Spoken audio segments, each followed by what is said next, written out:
The iPhone 15 Pro and Pro Max made their debut at Apple's annual fall event on Tuesday.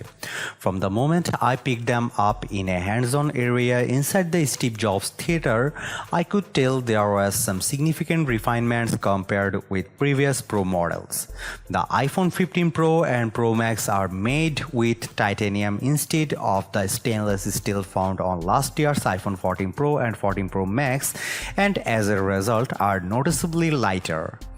In recent years, Apple used its Pro phones to push the envelope with tech advances while keeping the standard models with the previous year's tech, likely to reduce costs and incentivize upgrading to the pricier premium models.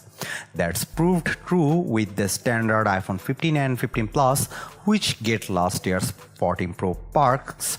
The iPhone 15 Pro and Pro Max carry on this tradition, and since rumors of an iPhone 15 Ultra were unfounded, these are Apple's most advanced phones yet. The iPhone 15 Pro and Pro Max have slightly rounded edges, which feels better in hand.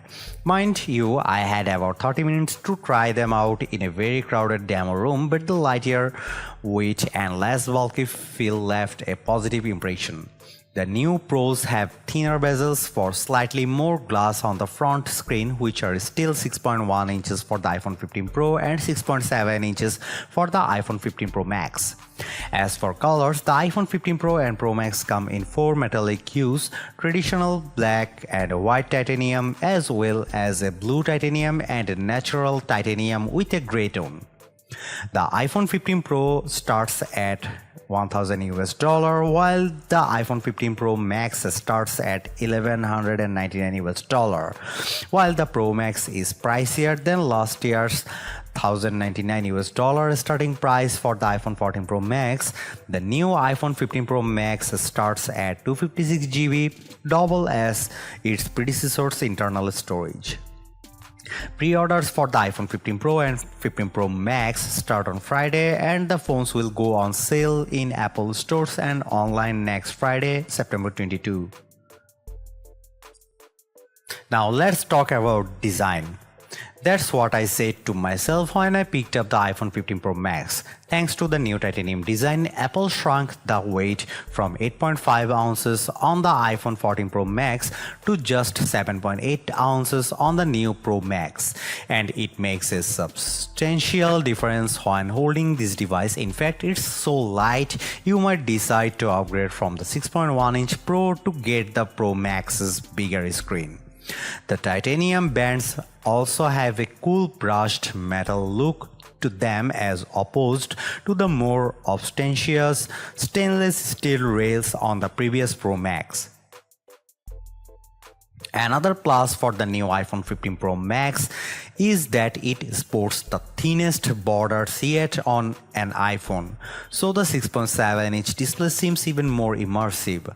I played around with all the color options: black titanium, white titanium, blue titanium, and natural titanium. The blue model pops most, but the natural model has more of a futuristic vibe.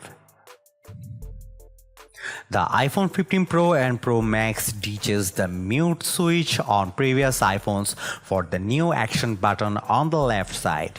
It uses haptics to tell you when you have silenced the phone with a long press, but you can perform all sorts of other shortcuts. In the settings menu, you can program what the action button does, including launching the camera, the flashlight, voice recorder, and magnifier. And you can even customize what the button does via the Shortcuts app. My only complaint is that you can't map more than one shortcut at a time. For example, why not launch the camera with one press and flashlight with a double press? So far, I have only taken a few photos with the iPhone 15 Pro Max, but at least On paper, the new camera system seems very impressive. There's a larger new main sensor and the 48-megapixel main camera offers a new 24-megapixel super resolution default option. Thanks to improvements in Smart HDR, portraits now offer brighter highlights and richer colors even in challenging lighting conditions. And I like that you can take portraits without even having to switch to portrait mode. The iPhone 15 Pro Max is smart enough to capture the depth info. The real highlight though is the 5x optical zoom option and 3x optical zoom option at the iPhone 15 Pro made possible via the tetra prism design of the telephoto sensor. I was blown away with how close the iPhone 15 Pro Max could get to omen way across the field without loss of detail.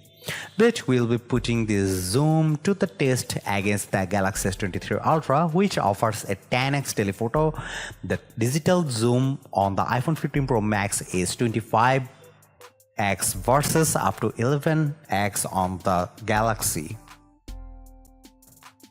Now let's talk about performance.